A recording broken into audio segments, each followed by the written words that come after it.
veux pas y aller, je veux rester chez moi. Sans prise de tête, sans penser aux profs et aux CPE, à la SVT, au SES,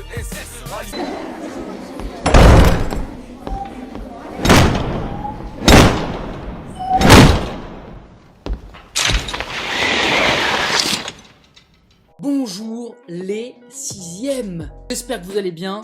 On se retrouve pour la première séance de la nouvelle séquence sur le Petit Prince.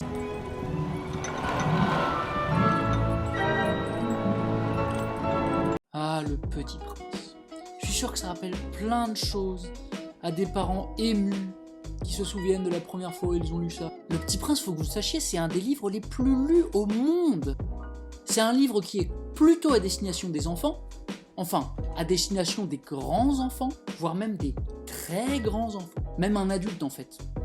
Même un adulte peut lire Le Petit Prince. Et ce qui est génial dans ce texte, justement, c'est que c'est une histoire que l'on peut lire quand on a 8 ans, et la redécouvrir quand on en a 40, et voir qu'en fait c'est complexe, très complexe. C'est pas du tout aussi simple que ça en a l'air. Alors nous on va faire un entre-deux. Parce qu'on est en 6e, on a dépassé l'âge de juste lire des histoires pour se faire plaisir, mais en même temps on va pas analyser dans le détail le plus minime toutes les phrases. Donc on va commencer tranquille aujourd'hui par la première séance. Vous avez le PDF à télécharger en fichier joint sur Pronote. Vous ouvrez le PDF, qu'est-ce que vous voyez? La page de couverture. Regardez-la cette page. Magnifique. La première question que je vous pose, elle est un peu tirée par les cheveux. On n'est plus. Quel est le titre de l'histoire que nous allons lire? Le Petit Prince. Oui, je vous donne la réponse. Ce qui m'intéresse, et on va faire cette rentrée avec un petit point de langue, c'est la deuxième partie de cette question. Dans ce titre, encadrer le nom commun. Le nom commun, c'est quelque chose qu'on a déjà vu ensemble, d'accord? Nom commun, nom propre. Mais bon, puisque ça fait longtemps qu'on ne s'est pas vu, j'aimerais que vous révisiez cette notion, nom commun, nom propre. Pour ça, sauf pour ceux qui connaissent la chose par cœur, vous allez visiter le lien qui est en description de cette vidéo YouTube, un lien qui vous emmène vers lumni.fr. Il y a un cours sur le nom propre et le nom commun. Et lumni.fr, traînez sur ce site, baladez-vous, regardez partout, il y a plein de cours pour tous les niveaux.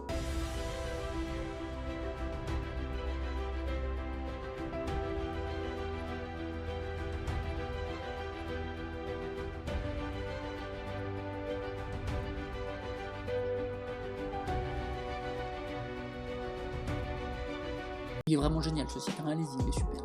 Une fois que vous avez regardé la vidéo, vous revenez et vous encadrez le nom commun dans Le Petit Prince. Vous savez quoi, pour celle-là, je vais pas vous donner la réponse en vidéo, je vais attendre que vous me mettiez en commentaire la réponse, puis je vous dirai si c'est bon ou pas. On fait comme ça? Revenons sur la couverture, regardons là cette couverture, qu'est-ce qu'elle a de particulier? Eh bien, première chose que je veux vous dire, c'est que c'est une aquarelle de l'auteur. Regardez, c'est écrit d'ailleurs en dessous Le Petit Prince avec des aquarelles de l'auteur. Alors si je vous dis ça, vous pouvez déjà vous douter de ce que c'est qu'une aquarelle.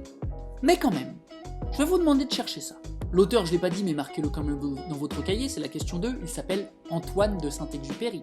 Et donc cet Antoine de Saint-Exupéry, en plus d'être écrivain et d'écrire une histoire, il a fait des aquarelles pour accompagner son histoire. Ce livre est illustré par des aquarelles de l'auteur. Cherchez dans le dictionnaire le mot aquarelle et recopiez sa définition dans le cahier.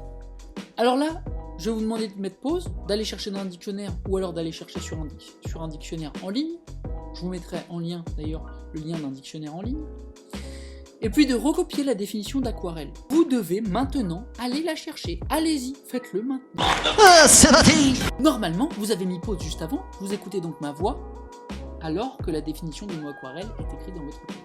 Et cette aquarelle, regardons-la ensemble.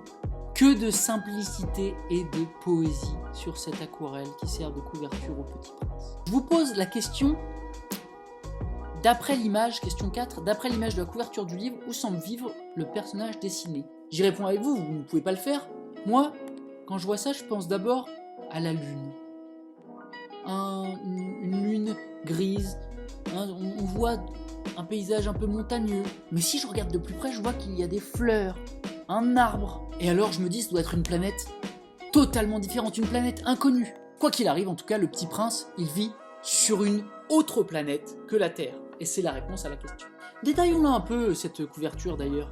Parce que regardez le Petit Prince, sa taille, la taille du Petit Prince par rapport à la planète, personne n'est aussi grand. Surtout pas un Petit Prince. On est donc dans un univers onirique, un univers magique. C'est renforcé par un détail sur la couverture, regardez, le volcan qui souffle. On a l'impression que c'est lui qui souffle les étoiles. Presque les étoiles jaillissent du volcan. Vous allez le voir, comme la couverture le laisse présager, Le Petit Prince est un livre rempli de poésie. Enfin, 5e question, je vous demande de choisir parmi les 3 réponses que je vous propose, quel âge semble avoir le personnage de l'illustration? En quoi est-ce important pour le lecteur? J'ai mis 3 propositions. Le jeune lecteur peut s'identifier au héros qui est aussi un enfant, le jeune lecteur peut rivaliser avec le héros qui est aussi un enfant, ou le jeune lecteur peut jouer avec le héros qui est aussi un enfant. Je vous laisse noter ce qui vous semble le plus raisonnable sur votre cahier. Il n'y a pas forcément de bonne réponse pour cette question, d'accord? Donnez-moi votre sentiment. Si vous lisez un livre, dans quelle position vous vous mettez? Est-ce que vous vous identifiez au héros, vous dites je suis comme lui? Est-ce que vous dites je vais rivaliser avec lui, c'est-à-dire que je suis plus fort que lui, ou en tout cas je vais pouvoir me comparer à lui? Ou est-ce que vous allez vous dire je peux jouer avec le héros? Voilà, dites-moi ce que vous en pensez, vous marquez sur votre cahier la réponse qui vous semble la plus raisonnable. Vous avez qu'à écrire ma réponse, 2 points, et puis la noter. On en parlera du coup dans une prochaine vidéo. Et on finit la séance sur le Petit Prince, la première séance sur le Petit Prince, avec cette question. On la finit comme ça, on se laisse, on n'en dit pas plus. Pour l'instant, on rentre pas encore dans le texte. Ça va être ce qu'on va faire lors de la prochaine séance, d'accord?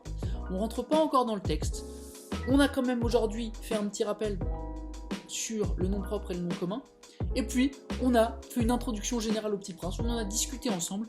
Sur ce, je vous dis à très bientôt. Comme d'habitude, prenez soin de vous, prenez soin de vos proches, restez chez vous. Ciao!